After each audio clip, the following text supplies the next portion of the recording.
ಅಯ್ಯೋ ದೇವ್ರೆ, ಸುಮ್ಮನೆ ಕೂತಿದ್ದೀನಿ ಅಂದ್ರೆ ಹೆಂಗೆ? ನೀನ್ ಸದಾನಂದನ ಮಗಳು, ಎಂಗೇಜ್ಮೆಂಟ್ ಆಗಿದೆ, ಮದುವೆ ಆಗೋ ಹುಡುಗಿ. ನಿನ್ ಮಾವನ್ನ ವಿಚಾರಿಸ್ಕೋತಾ ಇರ್ಬೇಕಲ್ವಾ? ಏನಪ್ಪ ವಿಚಾರಿಸ್ಕೊಳ್ಳಿ, ಮಾವ ಮನೇಲೇ ಇರೋಲ್ಲ ಅಂತಾರೆ, ಅಲ್ಲಿ ಇಲ್ಲಿ ಹೋಗ್ತಾನೆ ಇರ್ತಾರೆ. ಅಲ್ಲಿ ಇಲ್ಲಿ ಹೋದ್ರೆ ಏನಂತೆ, ಕನೆಕ್ಟ್ ಆಗಕ್ಕೆ ಮೊಬೈಲ್ ಫೋನ್ ಇದೆಯಲ್ಲ, ಫೋನ್ ಮಾಡಿ ಮಾವ ಊಟ ಮಾಡಿದ್ರ, ಮಾವ ತಿಂಡಿ ತಿಂದ್ರ, ಮಾವ ನೀರ್ ಕುಡಿದ್ರ, ಮಾವ ಹೇಗಿದ್ದೀರಿ ಎಲ್ಲ ವಿಚಾರಿಸ್ಕೋಬೇಕಲ್ಲ ಪುಟ್ಟ. ಅಪ್ಪ ಮಾವ ಏನಾದ್ರು ಅನ್ಕೊಂಡ್ರೆ? ಅಯ್ಯೋ ಮಗಳೇ, ಅವ್ರು ಅಂದ್ಕೋತಾರೆ, ಇವ್ರು ಹಿಂಗ ಅಂದ್ಕೋತಾರ, ಸುಮ್ಮನೆ ಕೂತ್ರೆ ಅಭಿ ತರ ಪ್ರೀತನು ಕೈ ತಪ್ಪಿ ಹೋಗ್ತಾನೆ. ಹಂಗಾಗಬಾರ್ದಲ್ವಾ? ಅದಕ್ಕೆ ಹಕ್ಕಿ ನಮ್ ಸುತ್ತ ಹಾರಾಡ್ತಿದ್ದಾಗಲೇ ಕಬಕ್ ಅಂತ ಹಿಡಿದು ಪಂಜರದೊಳಗೆ ಹಾಕೊಂಡ್ಬಿಡ್ಬೇಕು, ಇಲ್ಲ ಅಂದ್ರೆ ಕೈಗೆ ಸಿಗಲ್ಲ ಮಗಳೇ. ಇರು ಇರು, ಓಹೋ ಟೈಲ್ ಮಾಡಿದೀನಿ, ಮಾತಾಡಿ ಮಾವಾ ಅಂತ ಕರಿ. ಹಶ್ವಾಗ್ತಿದೆ ಗೌರಿ ಅವರೇ? ಹಾ ಸ್ವಲ್ಪ. ವೆಂಕಿನೂ ಬರಲಿ, ಹೋಗೋಣ. ಬಸು ತಗೊಳ್ ಗೌರಮ್ಮ.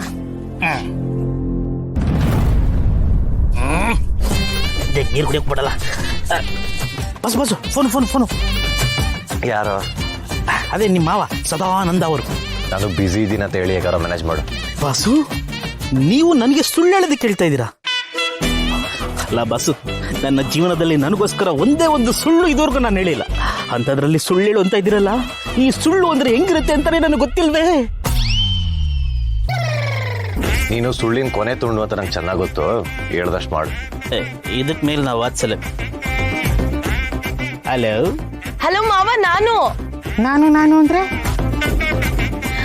ನಾನು ಅಂದ್ರೆ ಅಂಕಿತಾ. ಬಾಸು, ನಿಮ್ ಫಿಯಾನ್ಸಿ ಮಾವನ್ ಮಗಳು ಅಂಕಿತಾ.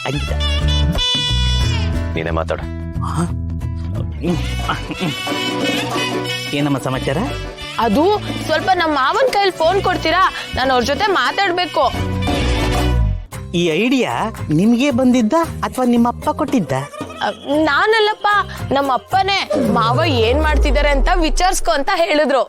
ಆಹಾ, ಇವನಂತ ಅಪ್ಪ ಇದ್ಬಿಟ್ರೆ ಅಷ್ಟೇ ಕತೆ. ಅಳಿಯ ಅಭಿ ಅಂದ್ರೂ ಫೋನ್ ಮಾಡಿಸ್ತಾನೆ, ಪ್ರೀತಮ್ ಅಂದ್ರೂ ಫೋನ್ ಮಾಡಿಸ್ತಾನೆ. ಮೊದಲು ಅಳಿಯ ಯಾರು ಅಂತ ಫಿಕ್ಸ್ ಆದ್ಮೇಲೆ ಫೋನ್ ಮಾಡಿದ್ರೆ ಬೆಟರ್ ಅಲ್ವಾ? ಹಲೋ, ನಮ್ಮ ಮಾವಂಗ್ ಫೋನ್ ಕೊಡಿ. ಅದು ನಮ್ಮ ಬಾಸು ಸ್ವಲ್ಪ ಬ್ಯುಸಿ ಇದ್ದಾರೆ. ಏನ್ ಸಮಾಚಾರ ಅಂತ ನನ್ನ ಹತ್ರ ಹೇಳಿ. ಹೌದಾ, ಹೋಗ್ಲಿ. ಊಟ ಮಾಡಿದ್ರ, ತಿಂಡಿ ಮಾಡಿದ್ರ? ಓಹೋ, ನೋಡಿದ್ರ ನನ್ನ ಮೇಲೆ ಎಷ್ಟು ಅಭಿಮಾನ, ಎಷ್ಟು ಪ್ರೀತಿ, ಎಷ್ಟು ಕಾಳಜಿ ಅಂತ. ಅಯ್ಯೋ ದೇವ್ರೇ, ನಾನು ಊಟ ತಿಂಡಿಲ್ವ ಅಂತ ನನ್ನನ್ನು ಯಾರು ಕೇಳ್ತಾರಪ್ಪ ಅಂತ ಕೊರಗ್ತಿದ್ದೆ. ಆದ್ರೆ ನೀವು ನನ್ನನ್ನ ಇಷ್ಟೆಲ್ಲ ವಿಚಾರಿಸ್ಕೊಟ್ರಲ್ಲ, ಥ್ಯಾಂಕ್ ಯು ವೆರಿ ಮಚ್.